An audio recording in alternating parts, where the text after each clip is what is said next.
Welcome, welcome, welcome to the Red Room. I'm your host, Shay Samuels, and you are in for a treat. Another episode with some powerful, powerful, powerful information. I want to say thank you for joining. Thank you for tuning in. And I know that you're going to be blessed. I have another amazing guest, one who is going to educate, one's going to give you information, one is really going to bless you. Talk a little bit about where he's come from and a little more about where he is and how he is helping the youth. I'm going to say around the world because I believe one touches one. I don't believe when you touch one youth that you can't touch others, because I think when you sow the seed that it ends up helping a multitude. So we're going to talk about that today. I have none other than Mr. Kendrick Tate with me, and you guys are going to learn so much. So sit still, don't turn the dial. You are going to get loaded with information today. So Mr. Kendrick Tate, how are you, sir? I am doing well, Miss Shay. How are you doing? I'm good. I love everybody asking me that. The song entitled I'm Good is one of my favorite songs because it's me, but I'm good. Thank you so much for joining us today. I know that there's a lot of information. We have such short period of time, but I believe we can get it done. I believe we can get it done. So first, tell the viewers who you are, a little bit about yourself.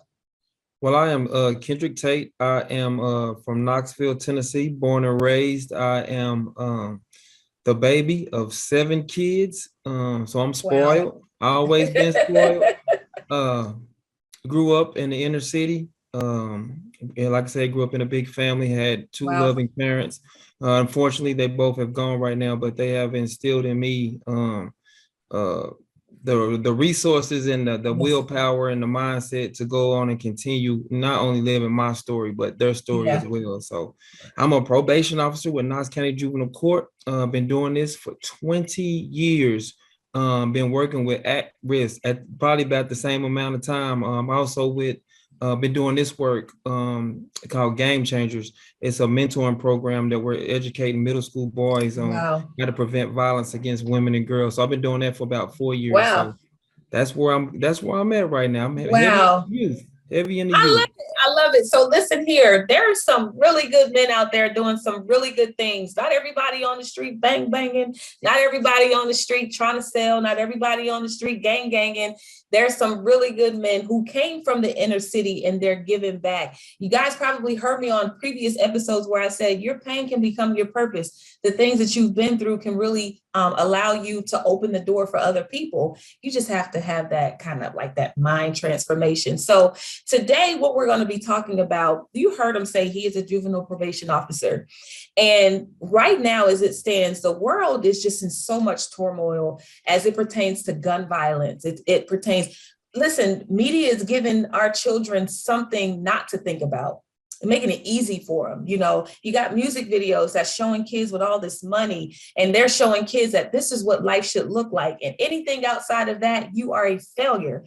And I believe that's how those kids end up in your hand, Mr. Tate. They end up from watching the things that they watch, seeing the things that they see. They probably have aunts and uncles who are doing this and they look up to them, but somehow they end up in your hands and they end up in your care. And for most children, I have to say, they may not get a Mr. Tate. They may get someone who does not care about them, who knows now that they're in the system, they're going to keep them in the system. But I believe you work towards getting them to shift their mind so that they can come out of the system, but not only come out of the system, be better than they were before they got there. So I believe it's important for us to be able to, we talked before about community, but it takes a village to raise a child. So how do you become a part of that village, or how does someone even intertwine with themselves, becoming a part of that village? I think first and foremost, you got to take a look at yourself. You got to do some self-evaluation and making sure that you putting your best foot forward. Because you can't be a shining light to individuals if you out here doing wrong, in my opinion. And so you got to check yourself as a man, and know it's one of those things. It's a want to. And I think growing up, I never thought that kids would, idolize me, not in the sense of like they idolize LeBron James or Kobe Bryant, but that respect factor. Right. You know what I mean? Because you know what? I know Mr. Tate, you know, he gonna hold me accountable. And I think growing up, that's what I had. I had other men hold me accountable. So I think in our communities, yeah, our downfall is we have not had enough, especially men that look like us. yeah, And you and me, we have not had those men in the community step yeah. up like they should have. Because I guarantee you, if we had done that, we would have so many. I may be out of a job. I'm just gonna put it Wow. to you like that. Listen, y'all heard it here. Like he said, he might be put him out of a job. You know, I say, I dare you to put him out the job. But you know, there's a guy here, radio personality, and he talks a lot about men having to man up. And he made a point a couple of years ago where he said, it's unfortunate how men are afraid to even go to young boys and say, pull your pants up, because they're afraid of being shot. They're afraid of being disrespected. So they just let the kid do what they're going to do. And they don't, you know, get out the car and pump the gas for your mom. You know, there's nobody that sees that anymore and decides like, I need to intervene. Why do you think most men are afraid to intervene, especially with this generation? And I think it goes back to getting out of your comfort zone. You know what I mean? A lot of men and just people in general, but I'm speaking directly to men that kid doesn't have any bearing on them. Yeah. You know what I mean? And it can't be like that, because we go back talking about that village. You need that village. So if you get that village going, then you don't think like that. Because I've had kids that I don't know. And I have kids that come in that before me, and I give it what I call the speech. Yes. And I can't tell you what I say because I don't want to get beeped out on here. So but it's the speech that hits home, and it's real. Yes. You know, I tell them, don't let the shirt and tie fool you. And when I give that speech, I'm aiming for their hearts. Yes, that's so good. I love aiming for their hearts. I want to touch their hearts. I want to touch their soul, to let them know, yes, you don't know me and I don't know you, but I still love you. Yeah. And I'm gonna come from a place of where you can understand, where you can feel me, where you can't doubt it and be like, you know what? Be fake. You will never say that, because you're gonna feel my words. And because what I do, I wear my emotions on my sleeve. I'm an emotional individual, and my passion, I just reek a passion. Yeah. And when kids see that, they like, you know what? Wow, that's real. That's real. You know, one thing that you said, it kind of just really struck a nerve with me. You said a lot, but here's the thing. Kids still have a soul. They still have a heart. And no matter what the exterior looks like, no matter how they dress it up, they still have a soul. Mm-hmm. And if you take the time out to just talk with them, share passionately, not aggressively, not to chastise, not to tell them what they shouldn't do. Look, the Bible told us enough in the Old Testament what we shouldn't do. Right. The New Testament freed us. So these kids don't even know they need to be freed, right? They're being brought up in a community where the closest relatives are going back and forth to jail. So to them, that's what life is supposed to look like. They made it when they got behind the bars. Yep. Right? Am I right? Am I right, Mr. Tate? No, you're right. They made it when they got behind the bars. There was a young man who said at a reunion I went to, he said he was glorifying the fact that he was behind bars. He said, I was sending my son pictures and I was showing what good time I was having. He said, and one day somebody said to him, what picture are you giving him to say that I'm back here, but I'm living life? He said, I stopped sending my son those type of pictures because he was glorifying it, not intentionally. He was just showing them, look, you know, I'm good.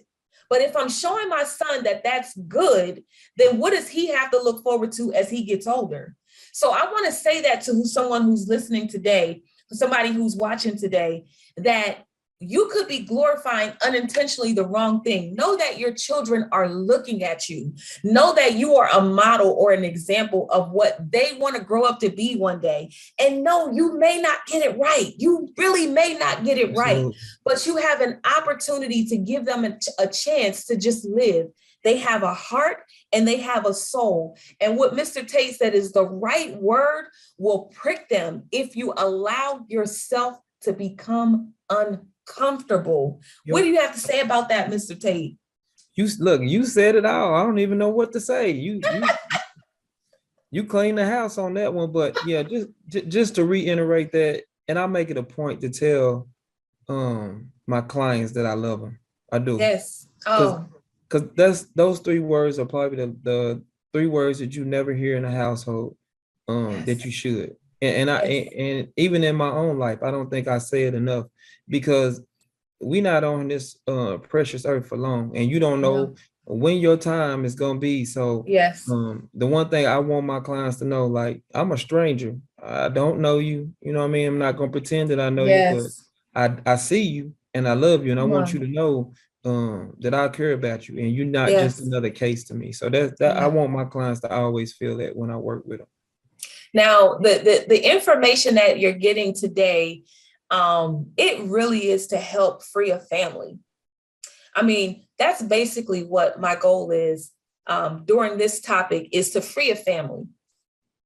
We go through enough of our own struggles, and we understand that, there's a lot of baggage that comes from one generation to the next, one generation to the next. But the one thing that's consistent is that we end up picking up the baggage somehow along the lines and adding our own mess. Can you imagine? Okay, let's just say this, like rock with me for just a second. Can you imagine a parent who has their own bag and they put one or two items in there?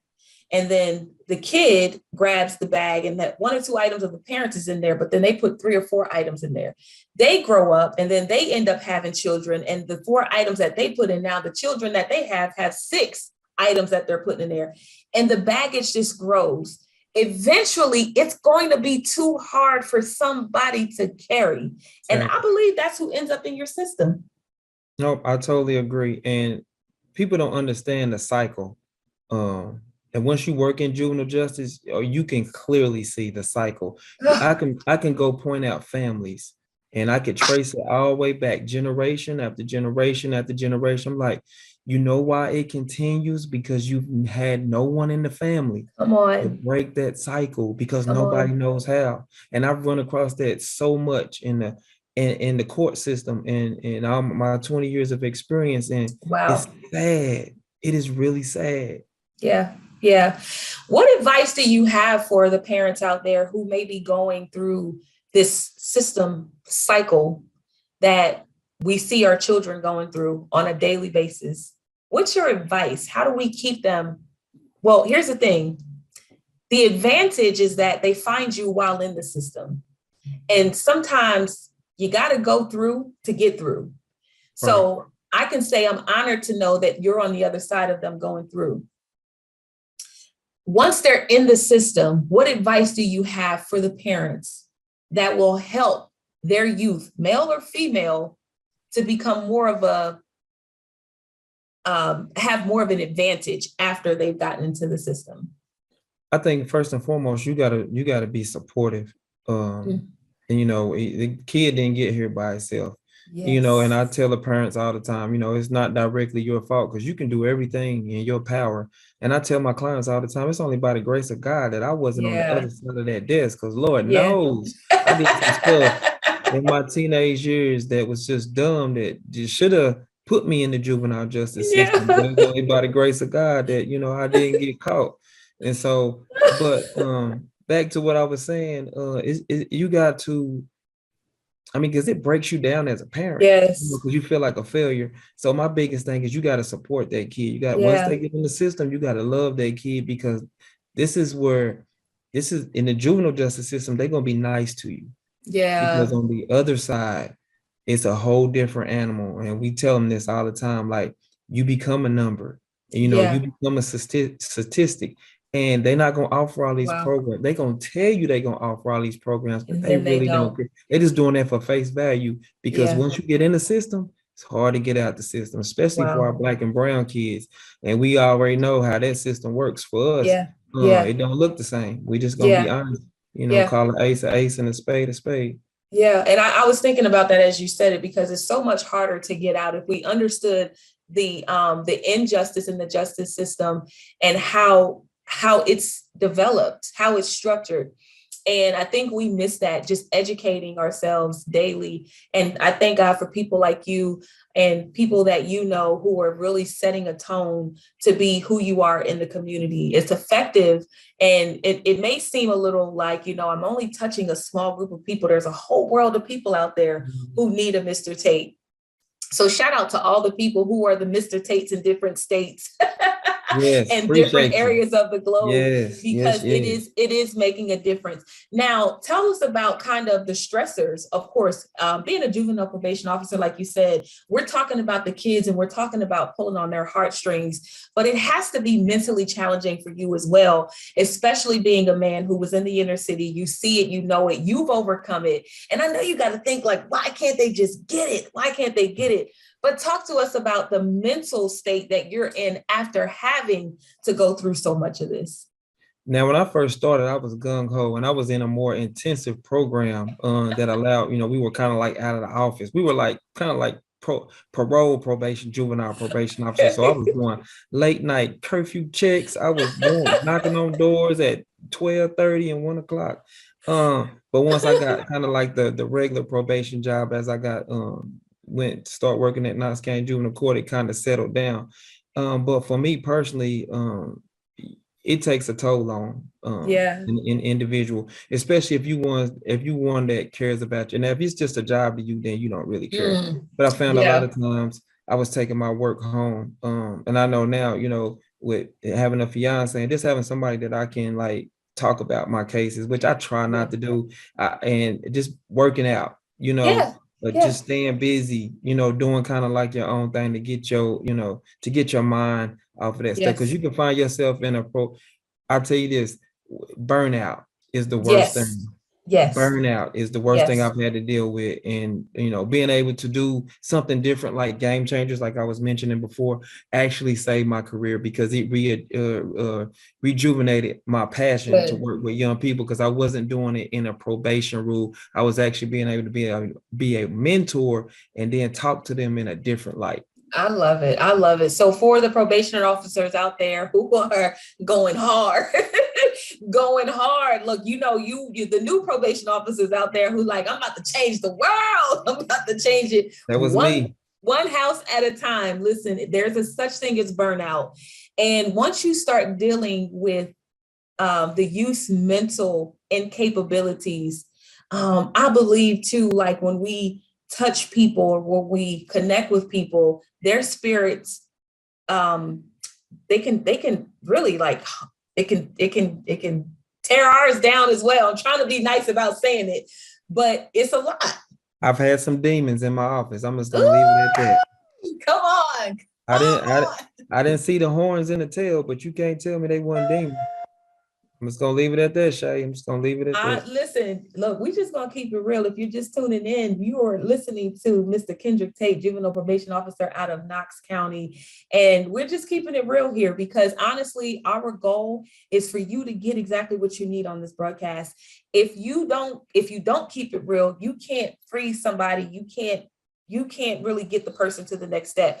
The reason I thought about the probation officers is because, like you said, there are people out there who actually don't care. They're there. It's a job. They get their pay. They go home. Some people, they go through their own cycles of life. They're there for their own reasons. Maybe they didn't get what they needed to get. But there are people, the Bible reminds us that many are called, but few are chosen. And that just means that there's a lot of people called to do what you do, but there are select few who are chosen to do it how you do it. So again, I want to say thank you for that because the children actually need more people like you. So let's talk about the parents because, I like to get into the parents. I do. We talked about the youth and they probably like, why they always talking about us? Because y'all need to get it together. But what about the parents? There are so many parents out there who are doing exactly what they're supposed to be doing. Not every parent you touch, I'm sure, is a parent who is like out in the streets. They the ones gang, and they the ones. These are hardworking parents. And because they have to go to work day in and day out, they leave the kids home because they got to do what they got to do to pay the bills. And the kids get connected with the wrong kids who then get connected with the wrong kids. And before you know it, they just don't know how their kid got there. How are you comforting? Can you comfort one of those parents today on this broadcast? That parent that's saying, I don't know how it started. I wanted to do the right thing. Little Bobby didn't grow up in a family like this. Mhm. Right? I heard that a million times. How do you help to comfort those parents? Like I said, just being honest and teaching them that criminality knows no gender, knows no race. Yes. It don't care about social class, and it's always present. It's just like the devil, always present and waiting for you to make that wrong move. The thing is, Shay, that once you make that wrong move, knowing that that's a learning opportunity. And whatever on this petition or in this court documentation, it does not define you. It's just a snippet of your life at that point in time. But you have the opportunity to make that go away. Just like God, forgives us for our sins. You have the ability to make that charge be expunged if you handle your business and follow the court orders and do what you're supposed to do and correct that wrong and make it a right. I love, there's two things that you said that I really picked up on, and I want to address it for the person viewing this today. The first thing is, as a parent, you got to realize that sometimes, just like your children have to go through to find a Mr. Tate. You probably been praying. You probably were trying to figure out how you get it out. How do I get this person out? How I get my son, how I get my daughter out of this? Well, sometimes they have to go through to find a Mr. Tate.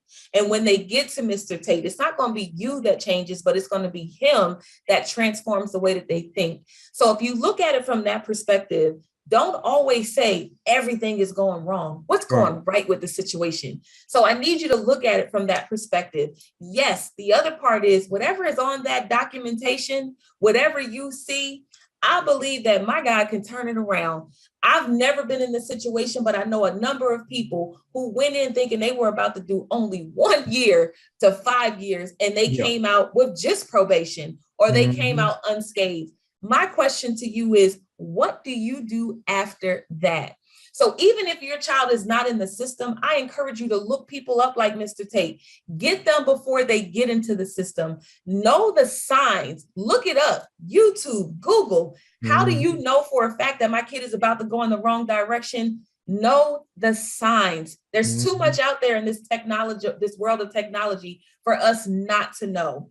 Listen, if you want to know more information about how to keep your kids out of the system, or maybe the kid is in the system, I want you guys to look up Mr. Kendrick Tate. I want you guys to look up people like Mr. Kendrick Tate. Call the probation officers and find out in advance what you can do. And I'm going to tell you this. I'm going to tell you this, honestly. It's true. They may make it seem like you can't.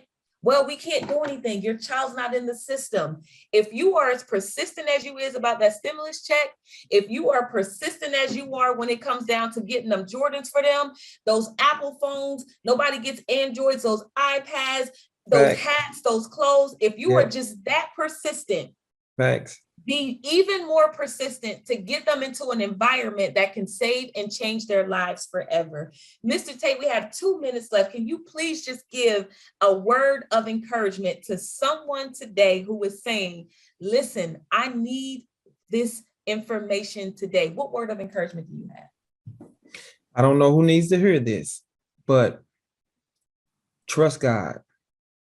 Trust God. You're not going to understand everything that's going on with your kid. You're not going to be able to stop your kid from doing certain things. But if you give your kid to God, I guarantee you that return will not be, it won't come back null or void. I guarantee you that. So that would be my advice. And if you're not a believer, I'm going to need you to start believing. Because come on. At the end of the day, that's the only sole creator that can save your child at the end of the day. So other than that, love them. Love it. Love them no matter what. Good, bad, ugly, tired, happy, sad. Just love them. Because if you don't, I know who will. Yeah. And you know what? It's not your fault. I'm just going to go ahead and say that it's not your fault. So listen, I want to thank you, Mr. Kendrick Tate, for joining us today. This was amazing. I've learned so much, and I know the viewers have as well. This is another fantastic episode of The Red Room with your host, Shay Samuels, and we will see you on the next episode. Mwah! Thank you. This is Paula G. Voice, aka Lady Wisdom, with Beyond the Moment. It's sometimes difficult to see beyond the moment when you're in the midst of a crisis. But sometimes the vision of being beyond the moment is the very thing that may be needed to get you through the moment. Our society is laced with so many overwhelming events. It seems like they come one right after the other, and they don't allow you the space to breathe or recover. We get so burdened, discouraged, and depressed that we often find it difficult to move on. There's a Bible verse that mentions weeping may endure for the night, but joy comes in the morning. Well, life can be like that as well. And the moment may be that of heavy times, but we must look beyond the moment with hope and faith. Look beyond the moment and keep hope alive. I'm Lady Wisdom, a sagacious lifestyle influencer, embracing my journey, sharing experiences along the way and challenging dreamers to do the same by breathing life into their deferred dreams and living out the reality. It's never too late to embrace your journey and live your dreams. Visit Paula's blog, paulagvoice.com/blog for the full journey.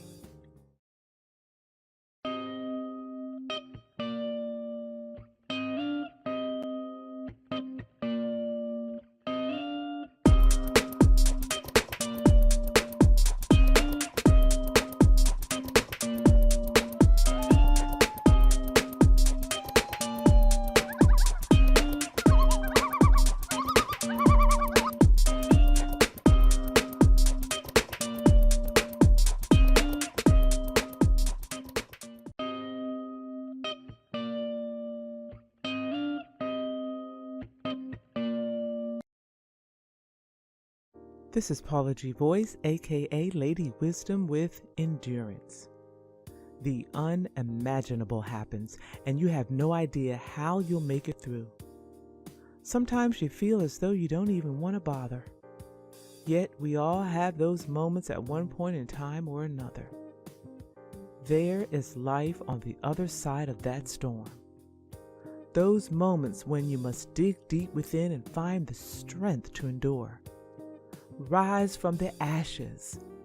There are those moments when you can't see beyond the moment. There are those moments when you don't want to hear. There's life on the other side of this, because this is so traumatizing, you can't see it. How we choose to manage our circumstances is totally a ball that is in our court. We fall down, but we get up. We plunge to the deepest, darkest part of our being, but something inside of us longs to survive. We find ourselves fighting to rise out of the darkness. It's a slow journey, but we eventually see the light at the end of the tunnel. I always say that every day we wake up is an opportunity to set an example. It's an opportunity to change things. It's an opportunity to do better, to grow, and to heal.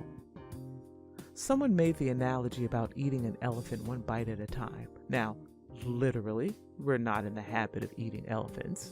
But when faced with inconvenient situations, impossible situations, we must take one step at a time, one day at a time. We all have endured some situations in our lives that has almost taken us to the point of no return.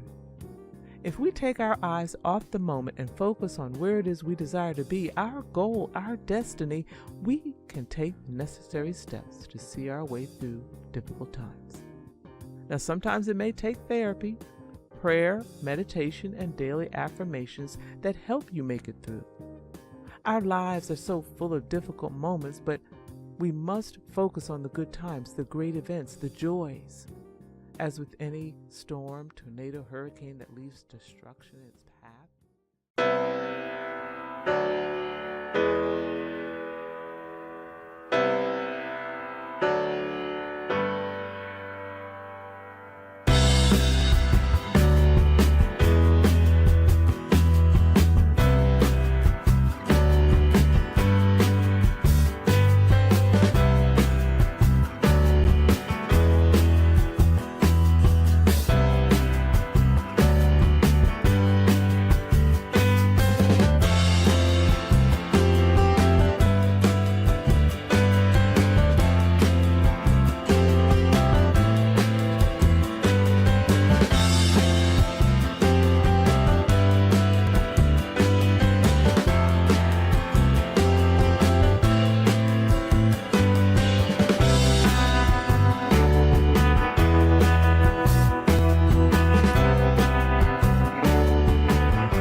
Greetings to those of you who are listening and viewing from around the world. Welcome to My Journey with Paula G, where we are juggling this journey called life while each of us are walking in the gifts and talents that God has given us. If this is your first time on the journey, thank you all so much for joining us. We are so grateful that you have tuned in or you are viewing. If you are returning, welcome back. It's good to have you back, and we appreciate your continued support. I tell you all each and every week that time is precious. It is the one thing that you cannot get back. So for you to think it not robbery to spend this time with us, we truly, truly appreciate it. We'd also like to thank and show our appreciation for our underwriters on this journey. Without them, we would not be able to bring you such quality programming. So we thank each and every one of our underwriters. And you know, underwriting is a great way to gain exposure for your business, product, or service while embracing the journey. So if you are interested in becoming an underwriter for My Journey with Paula G, you may email us at jerryroycelive@gmail.com or paula@paulagvoice.com. Please place in the subject line underwriting opportunities, and we will be sure to follow up with each and every one of you. Also, I invite you to stay connected with me via my website, paulagvoice.com, as well as social media across the board, Facebook, YouTube, Instagram, Paula G Voice, where you can stay connected on the journey as well. Well, before we talk with our guest today, I want to share with you a bit of Paula's perspective. And I have an excerpt here from my book, which is entitled My Journey to Lady Wisdom, My Journey to Lady Wisdom After Midnight, which can be found on my website. Here we go. If you want to change the person that you are today, you must take a trip back through your past. Unlock the doors of hurt, the doors of anger, the doors of bitterness, the doors of unforgiveness. You must unlock all those doors that are harboring debilitating baggage in order to continue to move forward in freedom. I remember working with an administrator at one point, and she would tell us at the beginning of the year that each child comes through the door on the first day of school with an invisible suitcase.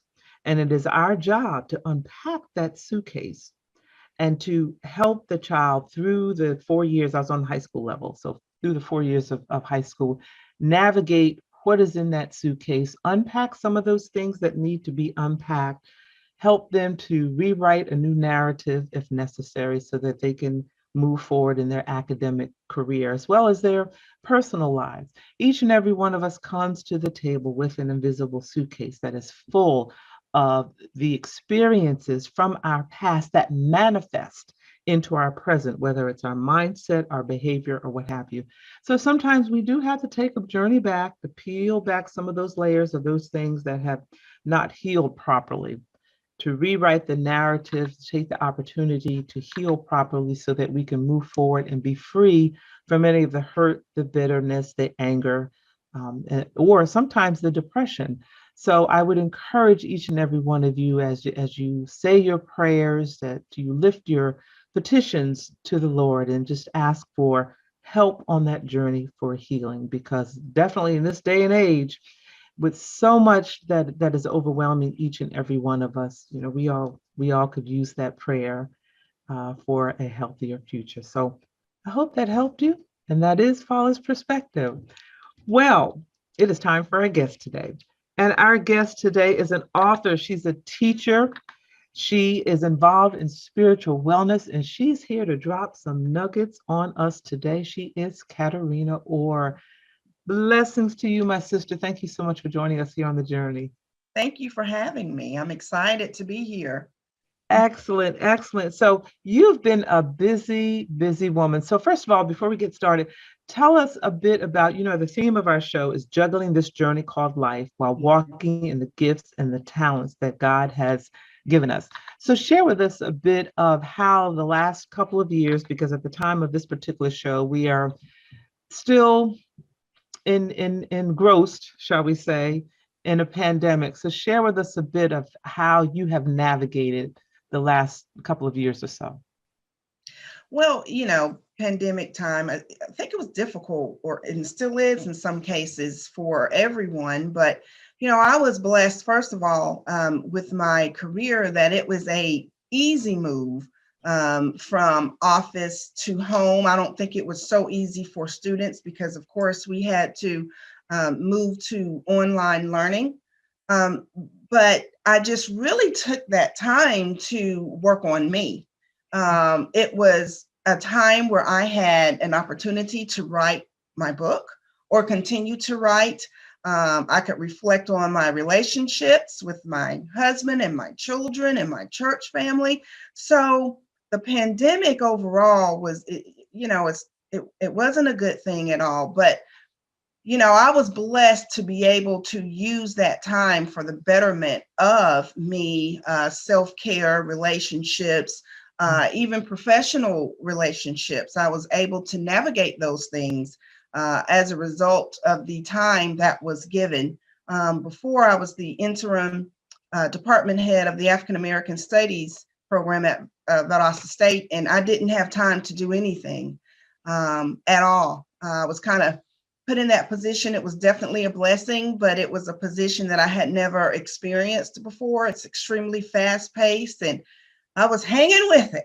But I think being able to come home like I was, first of all, I was able to appreciate how important it is to take time for yourself. And secondly, I was able to do those things that I was able to do.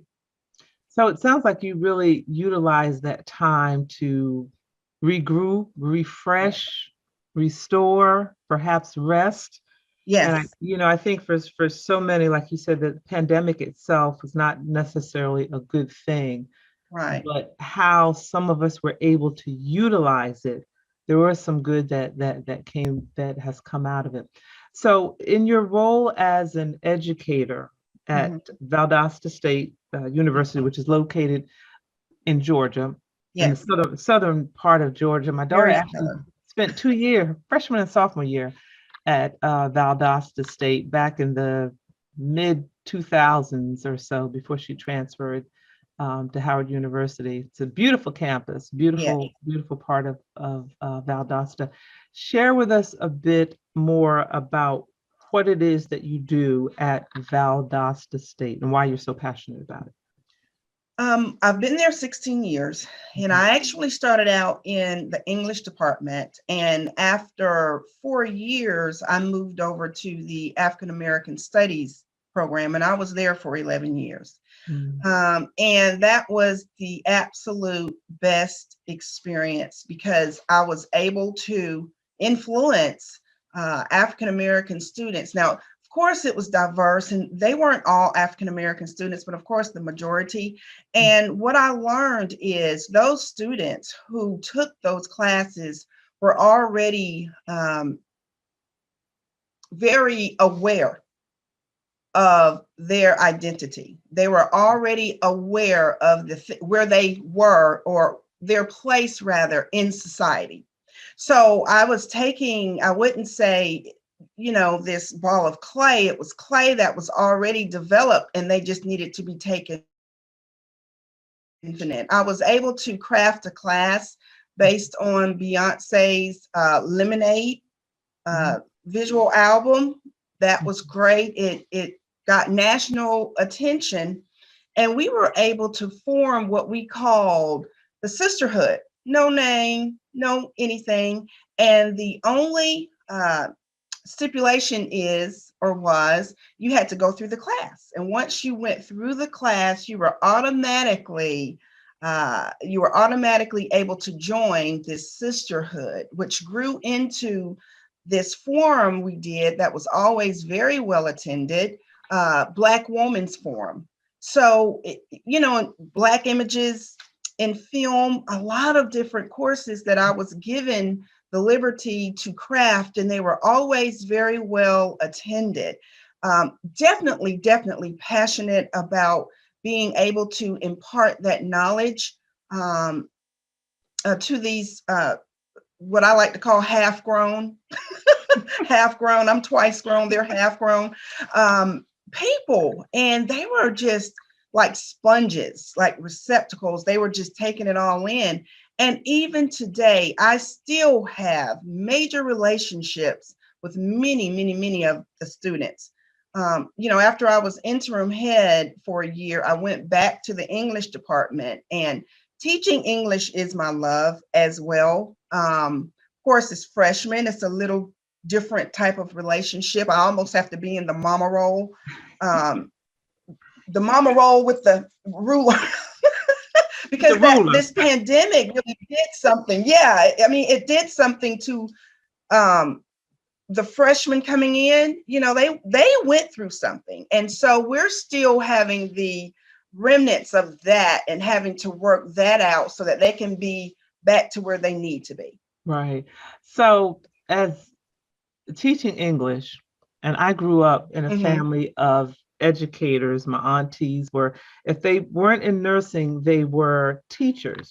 And I can remember as a child coming in, and I'm all excited about telling them about, if I went to the fair, the circus, and I'm all excited.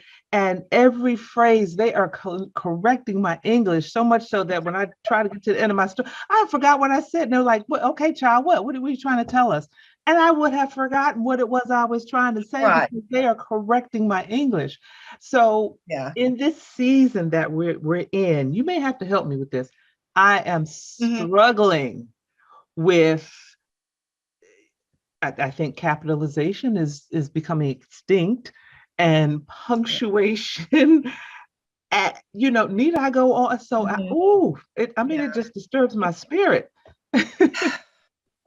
From the onset of texting language has infiltrated our standard English, if you will, and it's major because it has crept into these academic papers. I have a professional editing service as well, and it's the professionals, believe it or not, they do it as well. I don't think that they believe that standard English is as important as it used to be, but it's still used. You need a standard. You have to have the standard that everyone can identify with so that you can communicate with everyone that you want to identify with. So it's difficult.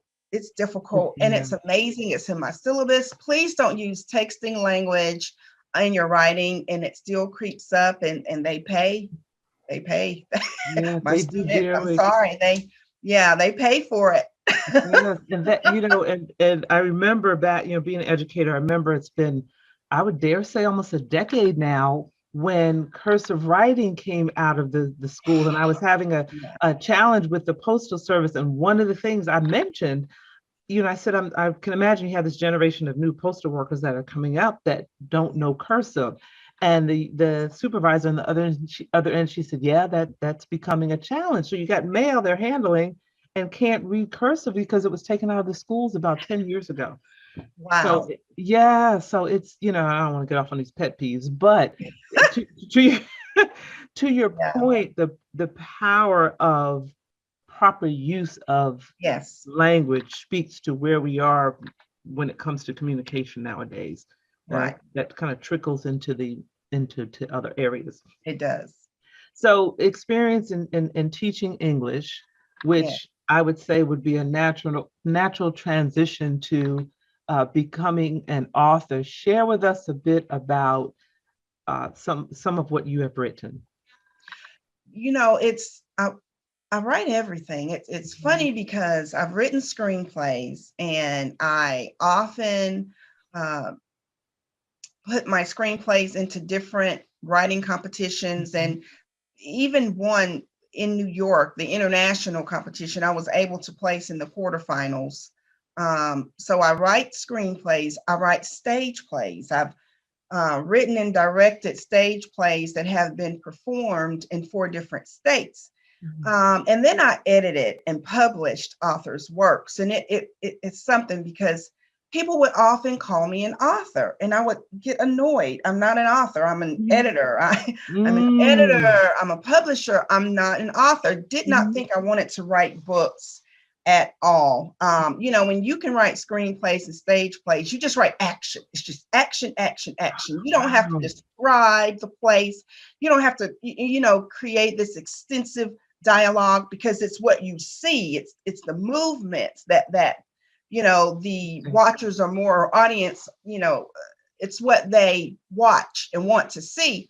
But sometimes people can speak over your life and you don't even realize that's what's going on, because I had a harrowing experience, something I had never, ever experienced before. And the way that I was able to work through it was to write. And I said, God, you really know, you're going to do what God wants you to do, one way or the other. He's going to get you where he wants you to be. And I remember when I was going through that experience, I would say, Lord, just tell me what the lesson is. I promise you I will learn that lesson so we can move past this. Well, it was to get me to write. And that's exactly what happened. And that was my journey to writing this book. Excellent. So tell us the title of the book. The Assistant. The Assistant. And can you just give us a little snippet of what it is about? It's about this young, twice grown African-American woman, and she's juggling being a preacher's wife and working in higher education. And now she has this new challenge of being in administration that she's never done before, and the challenges that she has to face once she gets into that position. One of the main challenges being her assistant. But then there are others. Once she gets in this position, it starts bumping up against her faithfulness and being faithful to her church. And then to add just another whammy, there have been some department heads, African-American women department heads, who have come up missing. One they found dead in the river. And now Felice is being harassed by the same group that they believe killed these other women. Oh my God. Some are still missing. So that's the crux. That's a little bit of twist. And then also, in addition, spiritual wellness. Tell us a little bit about that. Okay. I'm kind of unorthodox, I think, when it comes to being a preacher's wife or a first lady. I just want to be called a preacher's wife, because I just don't, first lady is fine, but it's not for me, because I'm not first in anything. I'm struggling to be the best Christian that I can be, like everyone else. And sometimes we don't want to talk about certain issues as Christians. And the issues that we don't want to talk about are the very issues that are keeping us sick, whether it's mentally or physically. We don't want to talk about those issues. So I'm using this platform to dare talk about these issues that we don't want to talk about. Like one, Zora Neale Hurston said that Black women are the mules of the world, meaning that we carry all the burden. You don't really hear that when you are in a church setting, that women, Black women specifically, are the mules of the world, that we carry these burdens. We don't talk about that. So that's something I want to reach out and say, hey, we carry everybody's burden, but Jesus Christ says that even our burdens need to be laid at his feet. So we need to delve into some self-care, right? Self-care. So how can the audience stay connected with you on your journey and learn more? I do have a website, cmechelenorr.com. Same as my social media platforms, cmechelenorr. I do blog once a week through my spiritual wellness page, and you'll see those mainly on Facebook, and then of course on my website. And those are the absolute best ways to contact me. Excellent, because you have so many wonderful streams of Yes. knowledge going on that can really inspire, can encourage, can empower, as we could all continue this journey called life. So thank you so much for joining us on the journey. And ladies and gentlemen, we have come to the end of this episode. We thank each and every one of you for tuning in or listening. Our underwriters, we thank you for your continued support of my journey with Paula G. Make sure you connect with us, my website, paulagvoice.com, across social media, YouTube, Instagram, Facebook, Paula G Voice. And I leave you with this, as I always do, that the greatest conversation you will ever have is the one that takes place in between your ears. What are you speaking to yourself? Is God a part of that conversation? And are you listening to his still small voice? Until next time, ladies and gentlemen, embrace the journey. This is Paula G Voice, Lady Wisdom with Own Your Own Power. At some point in time, we all may have been guilty of giving up our power. We've allowed the opinions of others to validate how we feel about ourselves. And in hindsight, it was not a good thing. We're so influenced by the perceived norms of society that we often cave to that trend. Sometimes the trend goes against what resides within us. We see things differently. We interpret things differently. We understand things differently. It reminds me of Noah in the Bible. Talk about owning your own power. Can you imagine how he must have felt day after day, week after week, month after month, year after year? He was a lone star. Now, it would have been understandable if he succumbed to the trend, the ridicule, if he had succumbed to everything around him telling him that what he was doing was crazy. Yet he had enough faith in his power and the higher power, and enough resolve within himself to press forward, stay focused, and maintain his power. Sometimes we have to stand alone in what it is that we believe in. Sometimes we have to go against the trend. Sometimes we see beyond the moment and discern a different outcome than what the majority may see. We have to stand in our own truth. Whatever or whomever you may deem to be a higher power will sometimes drop a nugget in your spirit, and that nugget may be a foreign concept to the majority. I think when certain common electronic devices were first introduced, they were a foreign concept. Some could not even have imagined utilizing such a thing, but look how we depend on those foreign concepts today. We each have the power to manifest those things that we desire in our lives. We all have dreams and hopes, things we have always wanted to do or accomplish. I'm a witness that it can be done. At times, it may seem unimaginable, but if you can visualize it, you can actualize it. I've had the vision of certain dreams that I desired to fulfill, and I took a day and simulated what it would be like to live in the manifestation of that dream. I jotted down what I thought would need to happen or occur to really make this dream come to life.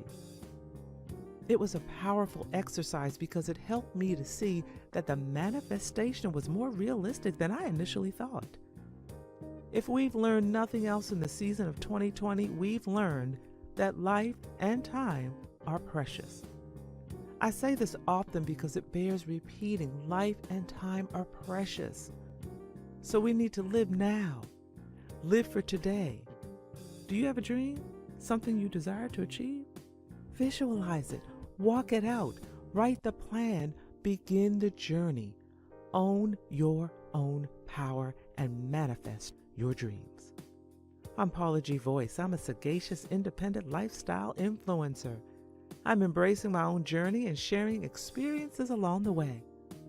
And I'm challenging dreamers to do the same by breathing life into their deferred dreams and living out the reality. It's never too late to embrace your journey and live your dreams. Visit Paula's blog at paulagvoice.com for the full journey.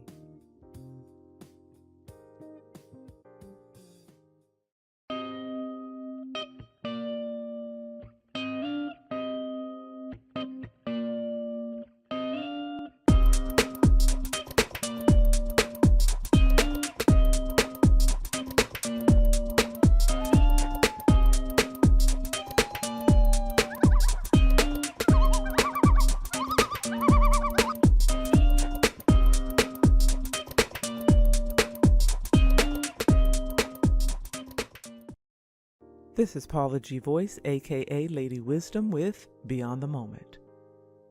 It's sometimes difficult to see beyond the moment when you're in the midst of a crisis. But sometimes the vision of being beyond the moment is the very thing that may be needed to get you through the moment. Our society is laced with so many overwhelming events.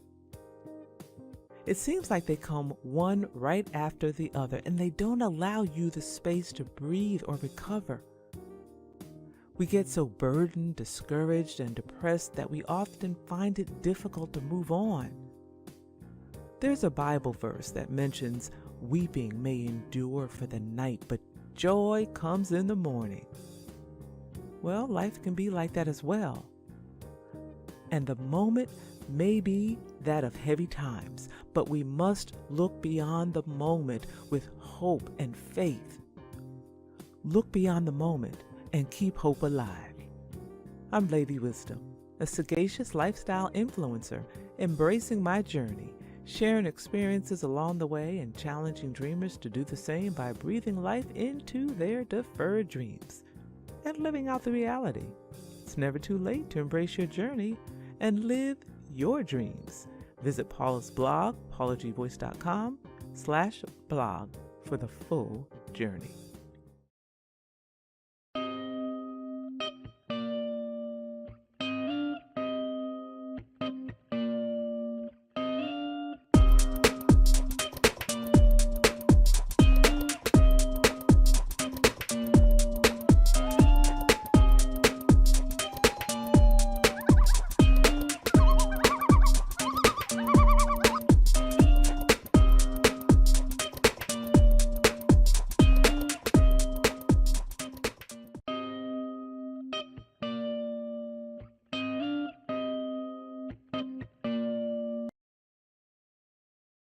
This is Paula G. Voice, aka Lady Wisdom, with endurance.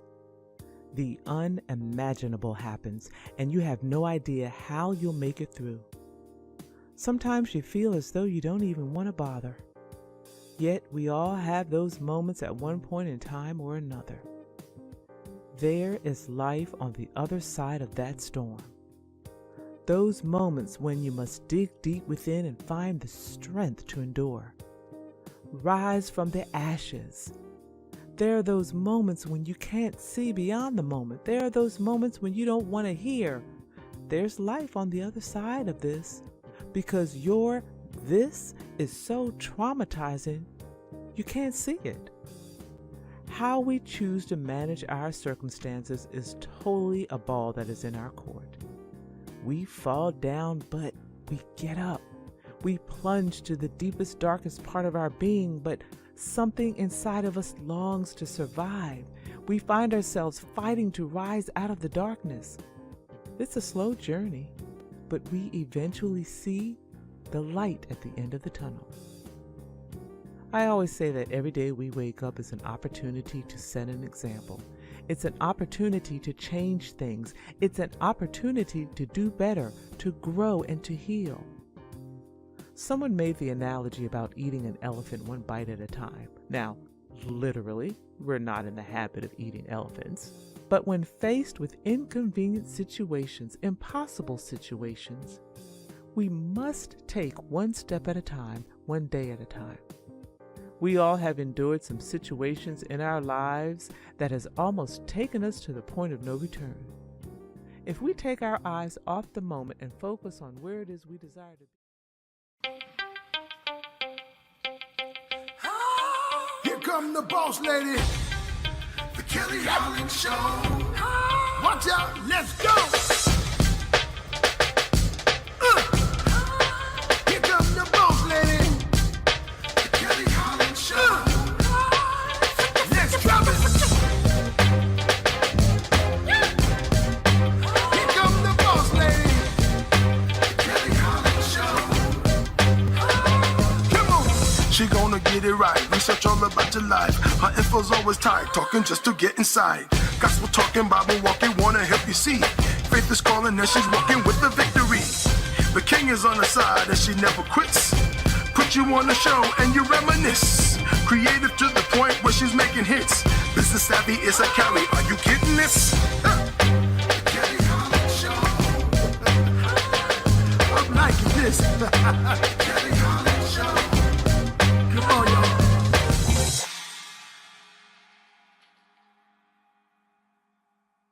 Hello, and welcome to the Kelly Holland Show. I'm so happy that you tuned in. Today we have such a treat. One of my buddies is here, and we don't know how to act right, but we're going to give you a quality show.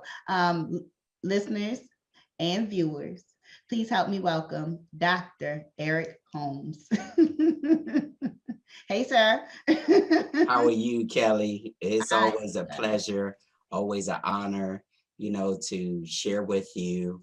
I'm super excited, humble, and I'm so excited for your new journey and what you're doing. So, and you look amazing. Thank you. So I'm just looking forward for this time of sharing. Thank you for the honor, the privilege, and it's always such a joy to be in your company. Thank you so much. I appreciate the warm welcome.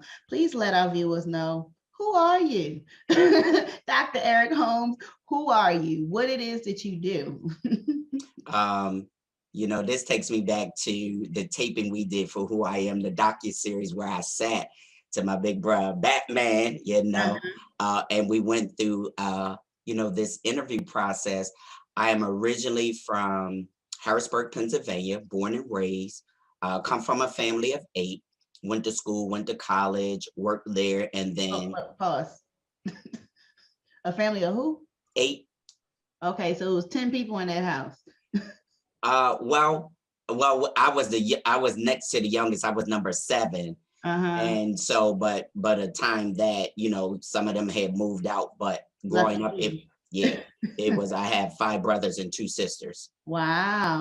Wow, big family. Okay, I'm sorry to cut in. I was just amazed. Like, how many? Yeah. And so, came from, a family of 8, close family, born and raised in PA, moved to Maryland almost 30 years ago and began a career at Johns Hopkins, joined the phenomenal church here, Bethel Temple Church, and just began a journey, as an author, as an entrepreneur, but the in-between things that we experiencing, moving to a whole nother state, moving to look for a new career.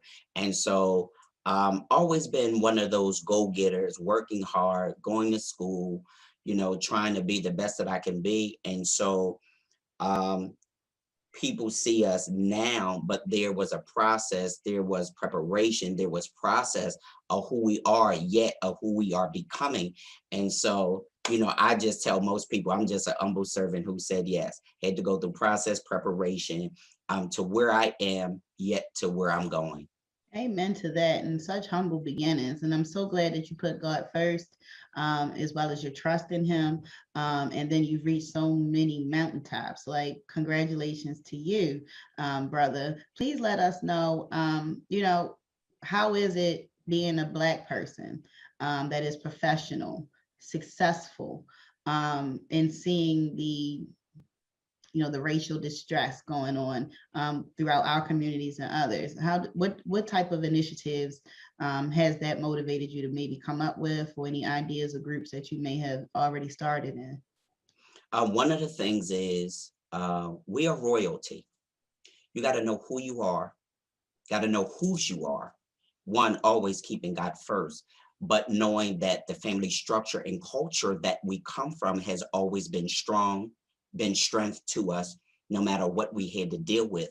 Agreed. They taught us to survive. They taught us to endure. And so the thing about it is, now when we see so many different things, even at my workplace, I'm on a diversity committee. Mm-hmm. And when before COVID, I was in the community, a lot of community events, at the library, doing a lot of teachings and workshops and book signings and all of that. So giving back in the community and helping even the younger generation, giving them wisdom, sharing the knowledge of what we experience so they don't have to, but learn from it. And exactly. So, allowing them to know we are powerful, we are authentic, You know, we are strong, you know, and making sure they remember who they are, so we can continue to be effective and make an impact in our community, in our culture, you know. I agree. And it's very difficult for these young brown boys and girls to learn their identity, because so much of their history has been whitewashed. And we've been lied to, and we've been told that this is the way when this was never the way. But the research is there for us to go back and to find or to identify our roots, right? But at the same time, are the resources there to help us to identify our roots? And so that loss of identity comes in, and then they latch on to whatever's on the media, right? That he who controls the media controls the masses. And so media is where it's become, I would say, the brainwashing tunnel, where so many people kind of walk into because they think it's a norm. How do you combat that within your community? How do you help people know who they are? Well, you really have to, one, give structure, knowledge, clarity. You have to allow them to see things from a different perspective, but you got to give them the culture. You got to give them history. You got to be able to sit down and be transparent and help them and have a good listening ear, you know, so you can hear them, hear their heart, see where they are, yet so you'll know how to direct them of where to go. But give them facts, give them truth, you know, give them experiences that you had to experience. And so give them all of this so they'll know, you know, it's more to it than doing X, Y, Z. It's more to it than on the corner. It's more to it. Yes, we've done this. And a lot of times, because there is no transparency, because there is no giving the truth and facts, or even as, you know, that saying, we said what stays in, you know, what's in the home stays in the home and all that. No, you got to be transparent. You got to give people, because what you do is hinder. What you do is cause things for people not to really see what things really are. And so when you condition their minds and their thinking one way, now they don't know the good way. They don't know another way. And so we cannot use those, that don't work no more. We got to be transparent. We got to give them truth. You are absolutely right. I couldn't agree more. And so that's why we do projects under my life coaching. We do projects for men and women, definitely the at-risk youth and adults. And we try to teach financial literacy, workforce development, and also some life coaching. You know, that's the time that people are able to pour in and let us know how they even got to this point and what we can do to change it, what norms are very much not norms at all, but they're just, like you said, that these adopted behaviors. Dr. Holmes, you mentioned that your workplace, the infamous Johns Hopkins Hospital, has started a diversity committee. So many Fortune 500 companies and beyond have began to introduce diversity teams within the last 5 years or so. Do you think this is the corporate way of acknowledging or, you know, is it a joke? Well, it isn't, because we actually have an entire department. We have a phenomenal VP, Dr. Golden, who heads up the diversity department.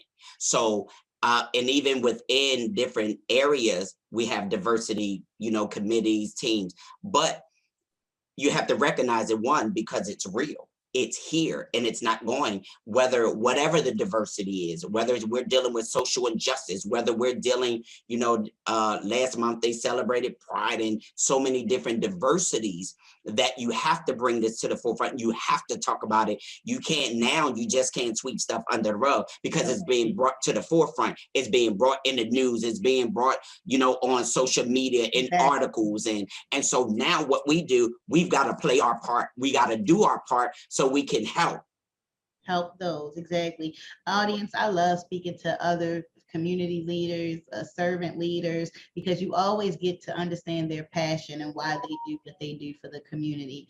You also get to learn who they are. And usually it's based off of our personal journeys as well as we introduce so much passion into helping others. So Dr. Holmes, let me ask you, being the next to the youngest child in your family, such a large family, what type of off-track beginnings did you have, and how were you able to veer into Dr. Holmes?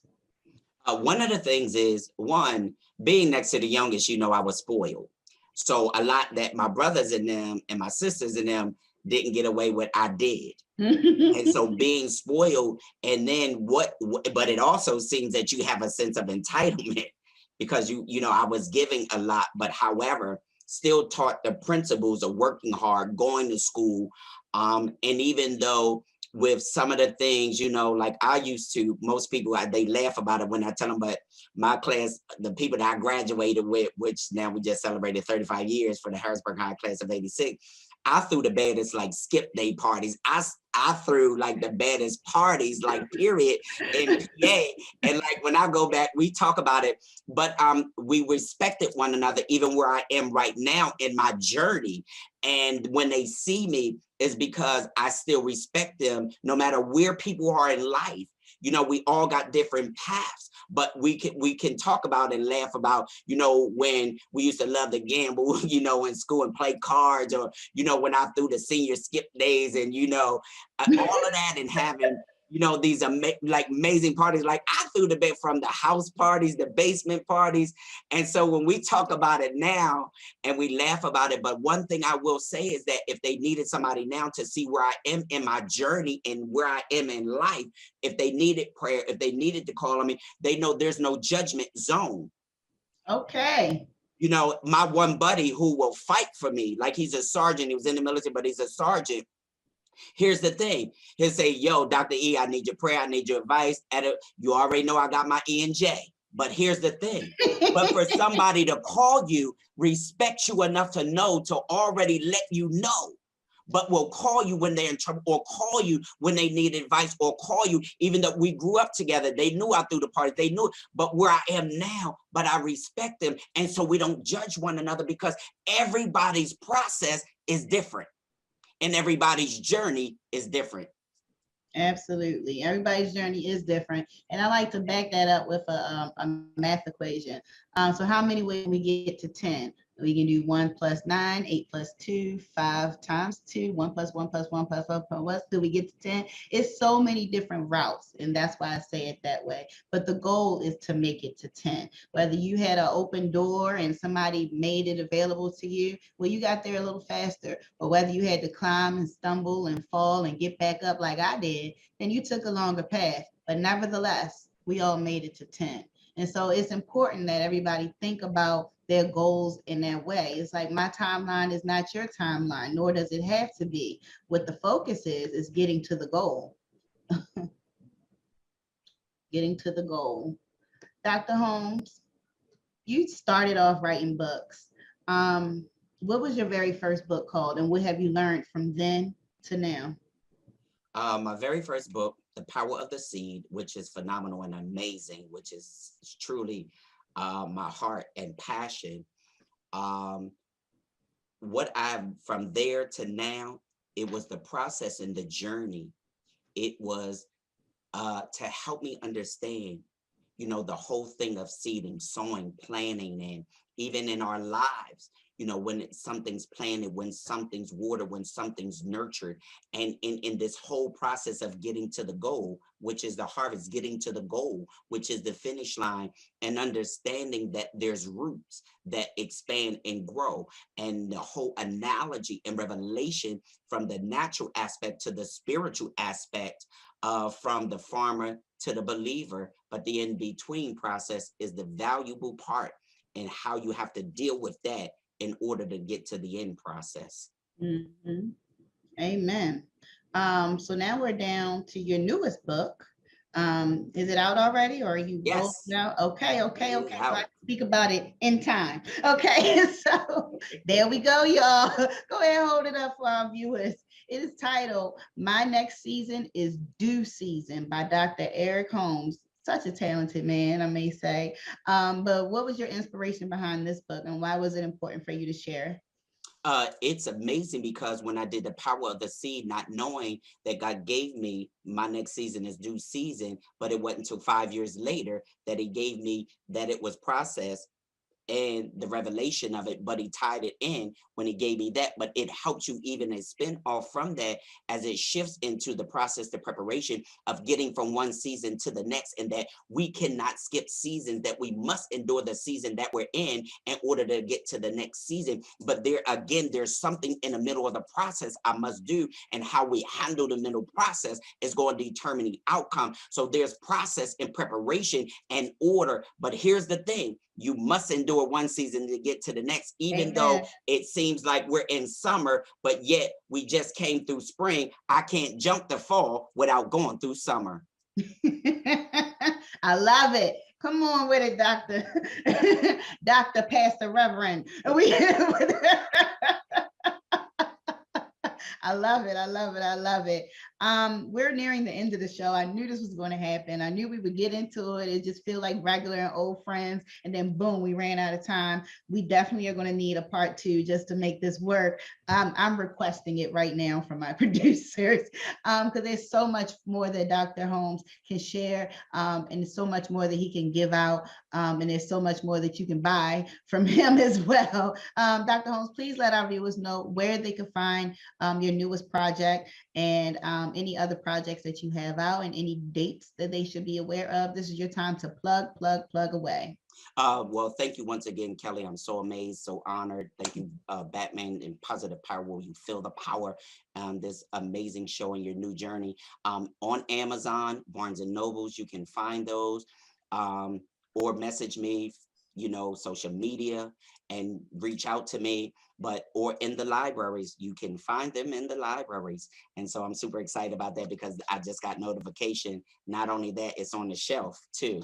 Amen. Jakes and Tony Evans. And so here's the thing, is that I have Soulful Prayer Volume 1, Volume 2, Soulful Affirmations, which we just released, that I'm a co-author, and in a few weeks will be the release of another book I co-authored, Leaders Embracing New Direction, which is a diversity of leaders and authors across the country. So when we talk about diversity, this entire project is full of diversity. Amen. Amen to that. Please share your social media platforms. You went through it really quick, but I don't think you let the listeners know which social media tag to address to get to you. Facebook, Eric Holmes, Twitter, Dr. E, Instagram, Dr._E_Holmes_, or LinkedIn, Eric Holmes. You can reach me on all of those, or if you just happen to go on Amazon, pull up my books, my whole bio, my email, and all that information is in there. Or if you happen to go in the library, you can pull one of my books from the library and reach me. We need to get you a website. Just one home place with all your links. We need to get you a website because you have too much to share. And I know you're keeping it all up in your head. And so let's let this technology work for us. We need to get okay, viewers, we need to sponsor Dr. Eric Holmes a website. So from my mouth to God's ears, make it so that he can do this and it be sponsored and protected. Amen. But thank you again for joining us. It's been a pleasure to have had you here, Dr. Holmes. I'm so sorry we have to end right now, but I hope you can come back again. I will be honored, humbled, whatever date you want me come back. For you, Kelly, I will, and I appreciate you. I'm super excited what you're doing, your new journey, your new chapter. It's going to be successful, and I'm telling you, they're going to be trying to get on your show. I know that's right. Yes, Jesus. Let's make this work. Thank you, viewers, for tuning in. It has been a pleasure to be with Dr. Eric Holmes today. Hopefully, we will be able to record some new stuff for you in the near future. Thank you, Batman, our producer. You've heard his name a lot. He is the glue behind all of this. And thank you, viewers, for tuning in. And never forget to tap back into your unspeakable joy. Have a great day, everybody. This is Paula G. Voice, Lady Wisdom with Own Your Own Power. At some point in time, we all may have been guilty of giving up our power.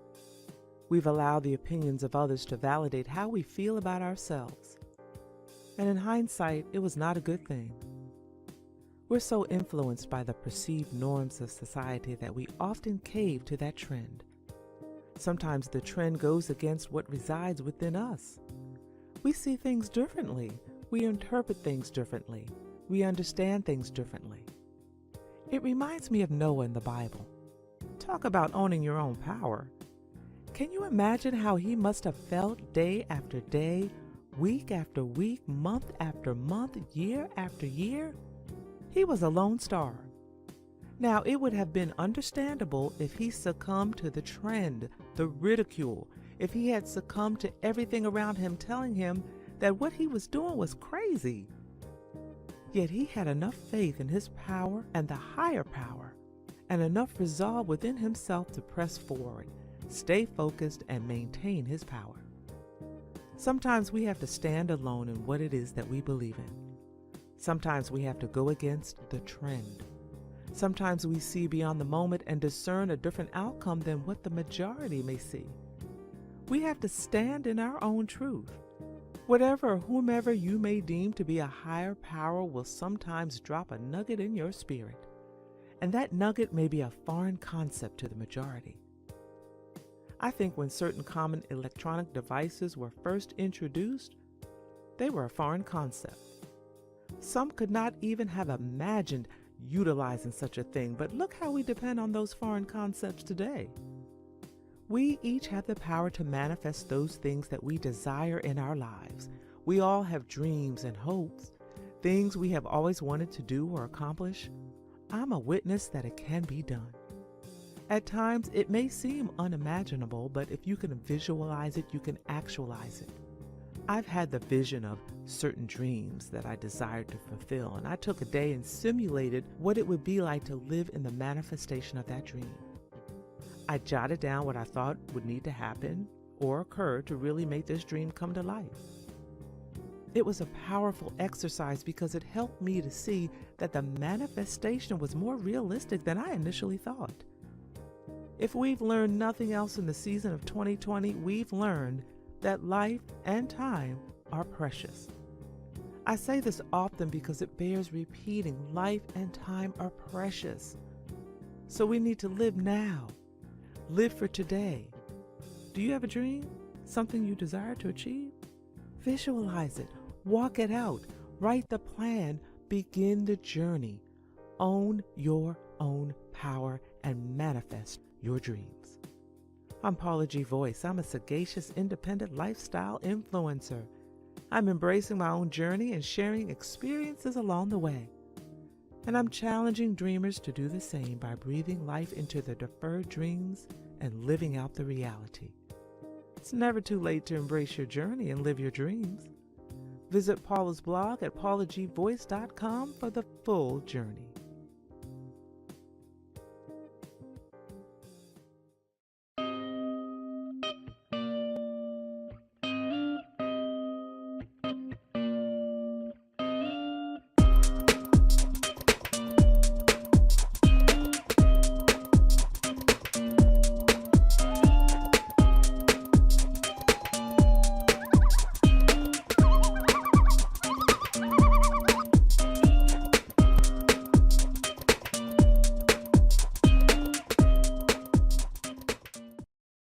This is Paula G. Voice, aka Lady Wisdom, with Beyond the Moment. It's sometimes difficult to see beyond the moment when you're in the midst of a crisis. But sometimes the vision of being beyond the moment is the very thing that may be needed to get you through the moment. Our society is laced with so many overwhelming events. It seems like they come one right after the other, and they don't allow you the space to breathe or recover. We get so burdened, discouraged, and depressed that we often find it difficult to move on. There's a Bible verse that mentions weeping may endure for the night, but joy comes in the morning. Well, life can be like that as well. And the moment may be that of heavy times, but we must look beyond the moment with hope and faith. look beyond the moment, and keep hope alive. I'm Lady Wisdom, a sagacious lifestyle influencer, embracing my journey, sharing experiences along the way and challenging dreamers to do the same by breathing life into their deferred dreams and living out the reality. It's never too late to embrace your journey and live your dreams. Visit Paula's blog, paulagvoice.com/blog for the full journey.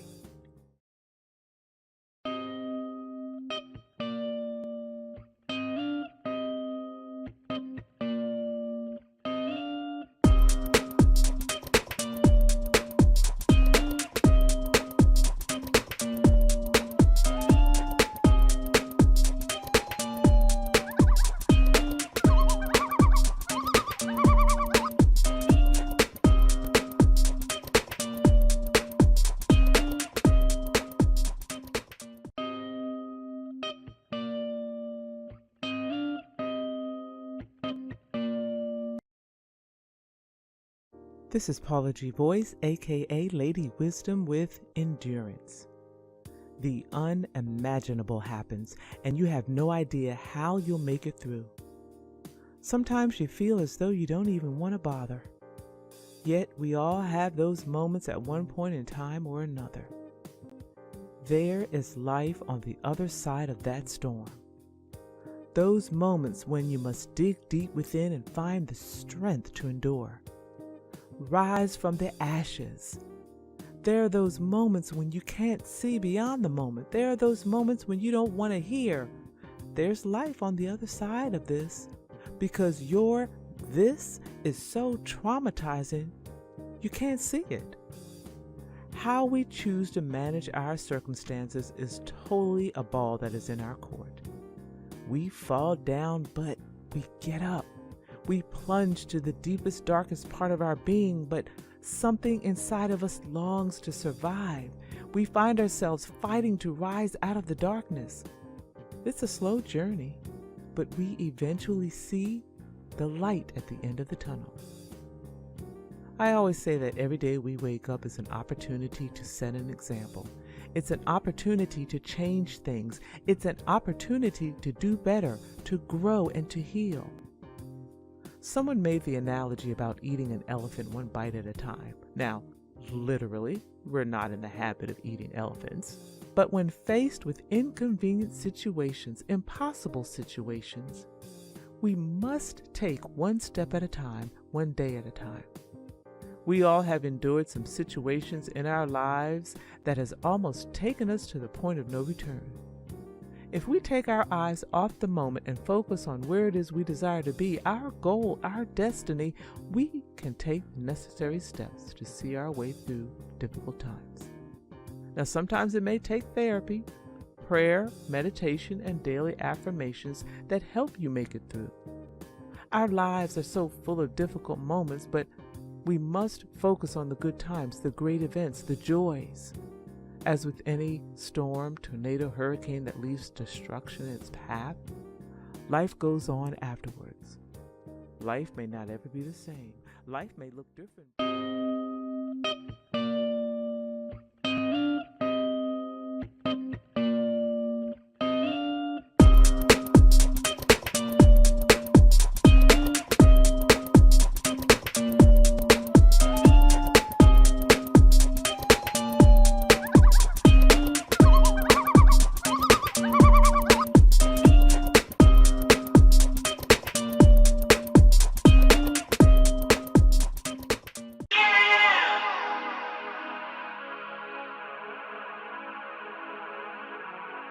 Stories help us to understand the world around us.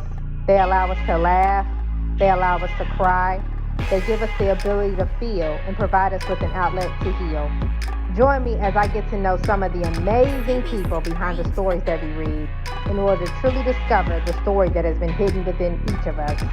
My name is Bree Smith, and this is the Author Push Talk Show.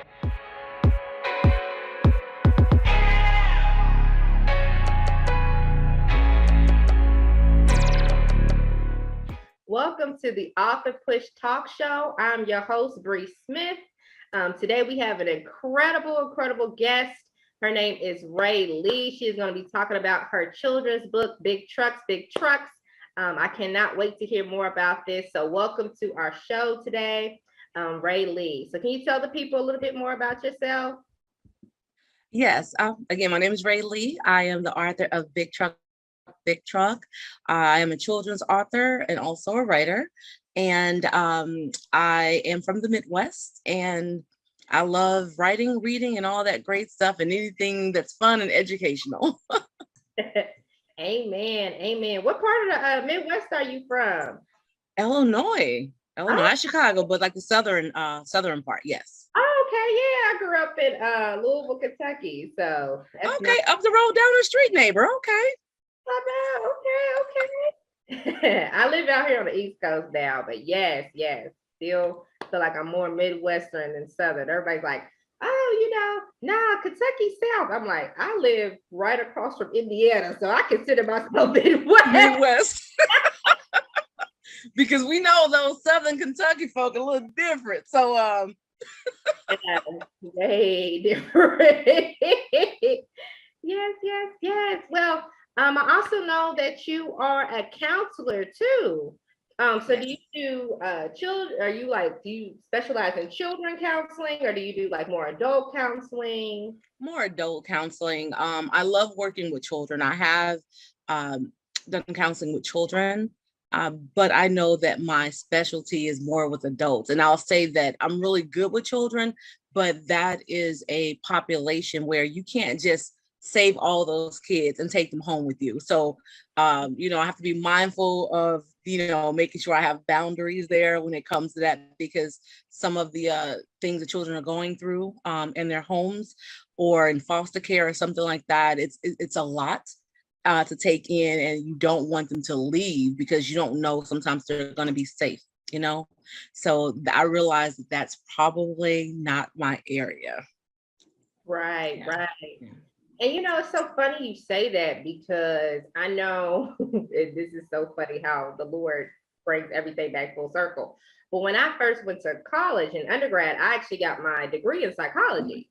And sitting there saying, at that time, I was like, do I continue on? Do I continue doing psychology? Do I go on social work? And then I sat there and said, you know what? I don't want to take these people's problems home with me.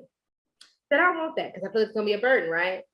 So anyway, long and behold, I ended up working my way up the corporate ladder. And, at that point, I don't feel fulfilled. I feel burnt out. And I realized I'm really like counseling my employees. I'm not at that point really, I'm leading them, but I have to counsel them. And I'm like, I might as well just kind of switch and start using my degree.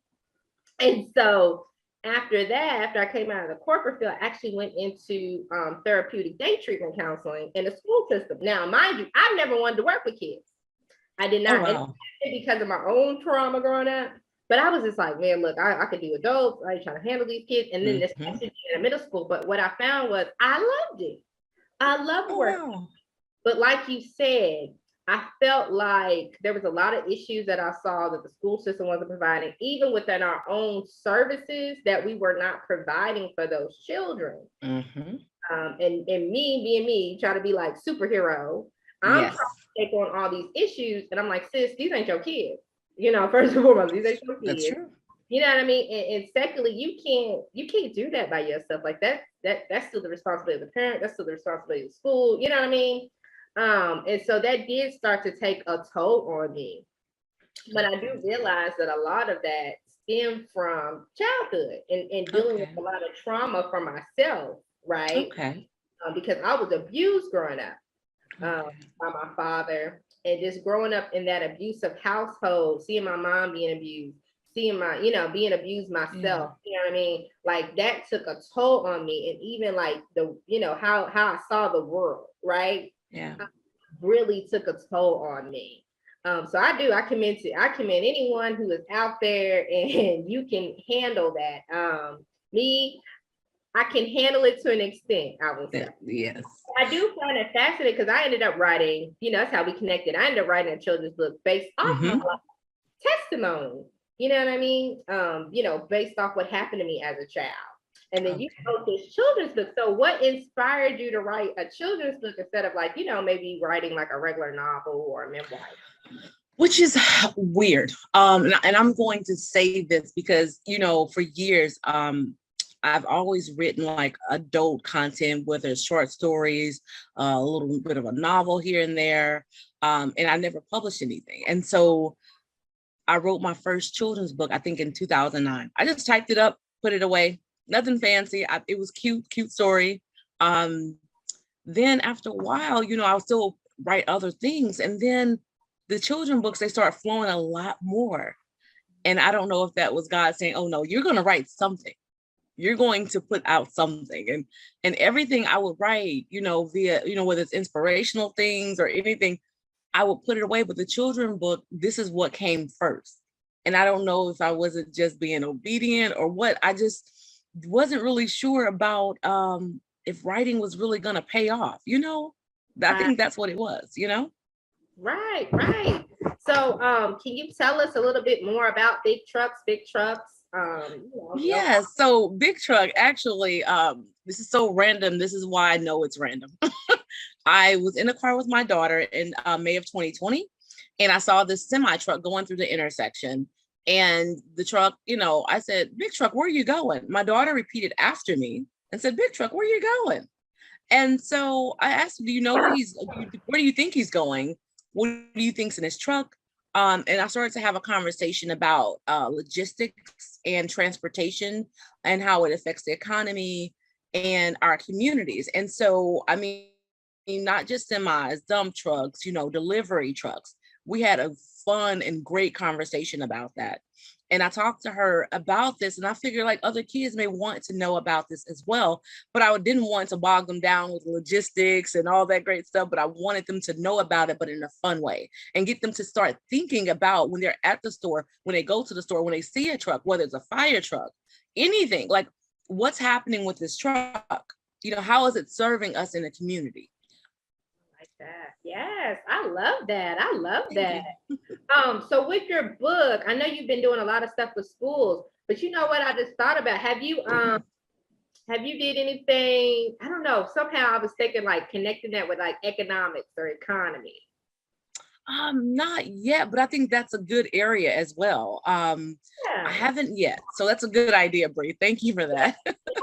For real, like that just came to me because I was like, that'd be kind of something cool to like go into a social studies class and maybe kind of create like some type of, you know, workshop or something where like the kids can really do something with that. I think that'd be excellent. I mean, I don't know, it just came to me, you know, I'd be fluent sometimes, but yeah, I didn't show the book, but I just want to show it because it's so colorful. Like it's an amazing book. And it's actually a dump truck on the front of it. It's not a semi, because this character pretty much brought it to life, I think, you know? Yeah. And Calvin Reynolds did the illustration. Yes.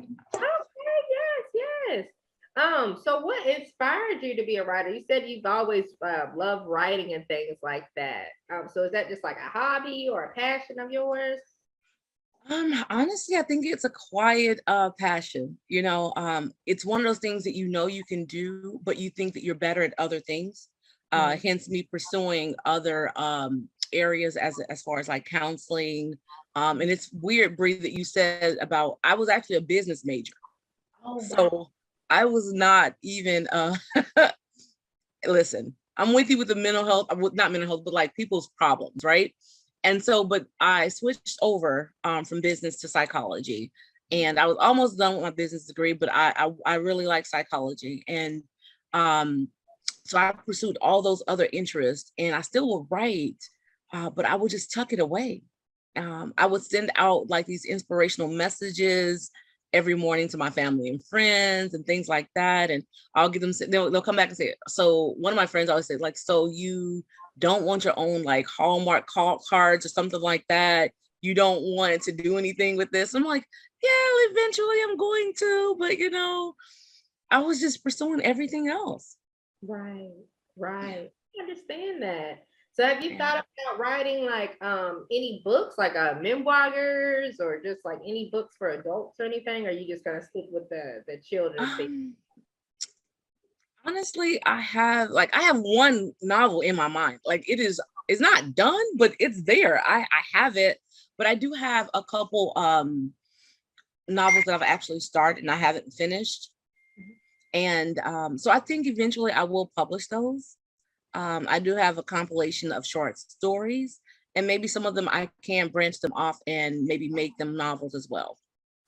Okay, that'd be cool. So are you thinking like you like more like fiction than nonfiction writing? Yeah, I like more fiction. I do. That way, you know, you can do a little bit more, I feel like, with the characters. You know what I mean? Nonfiction, and you know, it's the truth is the truth, you know, you know. So, but I definitely love fiction. I love, and I read everything, just about everything. Not so much romance, but I would say that fiction, I would probably write something more fiction wise. Okay, okay. Yeah, I definitely understand that. Me, I want to do both. I want to write more fiction. There's still a couple within my children's book series I know I have to work on. But I also want to work on my memoir. And like I said, there's a couple other books I know God has graced me to write. And so I'm like, I love to write. Like, that's just my passion. I love writing, but I also love to read. Like, I'm a huge reader. You know, of course, growing up, it was more fiction. But as I got older, I love, like, I'm reading all kind of books. Like, I like, you know, mainly a lot of like self-help books. Yes. You know, a lot of books on faith. Books on business, leadership, you know, so just stuff that just like truly to help me to grow as a person. So do you read a lot of books too? I do. Actually, I did get your children's book. I didn't post it yet, but I do have that. I read a lot.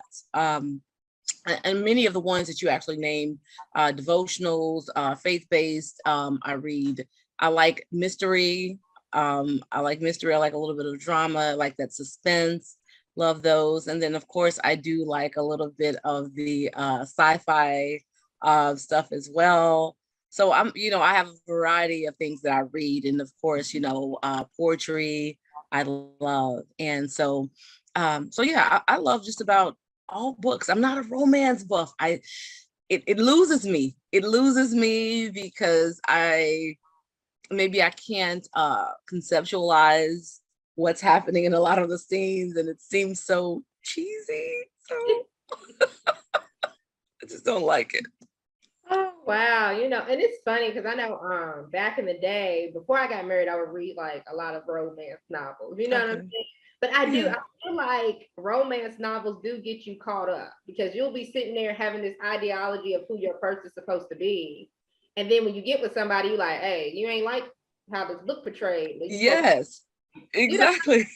And so I feel like they set us up for unrealistic expectations, you know. But you know, I'll read. I mean, I ain't gonna lie, I do love a lot of rom-com movies, so romance comedy movies. So right. That. But you know, I'll read it on occasion if it's something good. That's right. It has to be something good, but I think that I realize how much it has affected me not liking it, because even in an action movie and they have a love story, and I'm like, I'll fast forward. I'm like, okay, what are we doing? Because we are in a crisis. We should not be kissing right now. You know what I mean? That's my mindset. I mean, I ain't gonna lie, I do think like that too. Like, okay, survival mode. You know, that is so funny. So do you hear from a lot of your readers and stuff like that? I do. I have actually, I got a text yesterday regarding a teacher, my sister who lives in Savannah.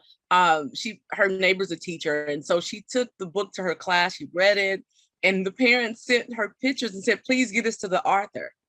And they were like, we love your book, it's amazing. I have people just all over reaching out saying this is an amazing book. I went to this corporate vending event recently, and this lady said, hey, I saw you in December, and I just want you to know that my grandkids love this book. And they have a drawing. She sent me an email, and he drew a picture of Big Truck, and I posted it on social media. And I happened to see her that same day, and I showed it to her, and we took a picture together, excuse me, so she can show her grandson, hey, I told you I really know this author. I met her, you know? So yeah, I've been getting a lot of response saying that it's fun, it's educational, and kids are excited to hear about Big Truck, Big Truck. Yes. Man, I love that, sis. Listen, I really do, girl. You need to make something like a workshop, family workshop or something with that. I think something dope because I think the kids would love that, especially if you get all the little toys, you know how them boys are, get all the trucks and vehicles. Like, yes, you know. Yes, I agree. I love that. I love that. So what do you like about being a children's book author? I like it. I like, excuse me, I like being a children's book author because it helps you stay youthful, right? It helps you look at things through a child's eyes and realize that, you know, we can definitely take life serious, but also still have fun while we're learning, while we're growing. And with kids, you know, they're like sponges. So that it is very intriguing to me. So I am always just in awe of children and watching them and seeing them develop. You know, it's just such a beautiful thing. And so I think that there's always a lot of material there to write with. Amen. Amen. I love that. I love that. Yeah, I love being I don't just like to call myself a children's book writer, but because that's like my first books that I've written. Yeah, I love writing children's books for that very reason alone too. And especially when you start to go to the different trade shows and the book tours and you meet the kids and they are like interacting with you and they're interacting with the book. You know, I love it. And this families come together. I absolutely love that. I agree. I agree. So as a child, what did you want to do when you grew up? So I would say that I don't know. I take it back. I do know. So I wanted to be a lawyer or a coroner. I know that's so random. So I love science and math growing up, but I also love reading and I love words and the way that they tie together and how they can help develop a wonderful story. But I honestly probably would have gone to law school. Yeah. Yeah. Okay. I can see you being a lawyer too. For sure. Yeah, as a child, I wanted to be so many things. I don't think I was ever consistent. As my mom said, she was like, hey, you jump around from thing to thing. She'd be like, I'm gonna play this flute, play the flute. I don't know about that. I'm gonna do the violin. I'm telling you, it just oh wow. But I appreciate that because I feel like I'm a little bit of a jack of all trades. I would say the thing that stuck with me consistently was definitely doing stuff in ministry and then definitely doing business and writing. Okay. I will say, and which is those are your areas. Okay. Yeah, and so I definitely do appreciate that. Love that. Yes, I do. Okay, girl. Well, is there anybody you would like to shout out or anything like that? I would say my daughter. She's amazing. She's absolutely an inspiration to me. Just to not only continue to pave the way for her, as many people have done for you and myself.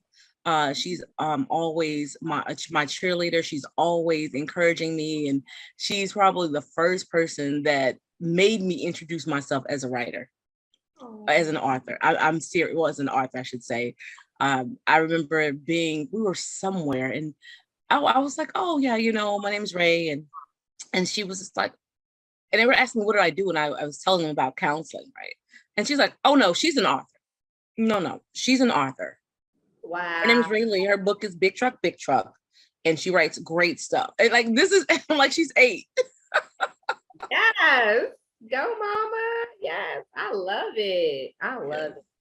I'm telling you, at that age, it's like you got so much empowerment and power. You like, look, no, you know, like I'll tell you, and I love it. And I just wish as adults we still kept that same energy, right, and that same. And I know it's because, you know, as you get older, you realize what life is and you go through trials and tribulations, but it's just like to keep that childlike wonder and excitement. Yes. I love that. I do. So where can everybody get your book? Yes, you can get Big Truck on Amazon, Barnes and Noble, and Books A Million. Yep. Yes. Well, thank you so much for coming on today, Ray. I appreciate it, girl. And you are always welcome back in the future for any other projects that you are doing. So thank you so much. Thanks, Bree. It's always great to see you, and we'll talk soon. Thanks for having me. Yes, no problem. Well, thank you guys for watching the Author Push Talk Show today. It's been a great, amazing day. Please connect with me. I would love to hear any testimonies that you guys have, or if there's any authors out there that is interested in being on the show, please connect with me. You can do so at my email address, which is breesmithglobal@gmail.com. Please feel free to look me up on IG. It is Bree Smith Official. And also, please feel free to look me up on my Facebook page, Author Push Media Services. So you can look that up as well. So once again, thank you so much for watching. And until next time, I will see you guys later. Bye. Bye.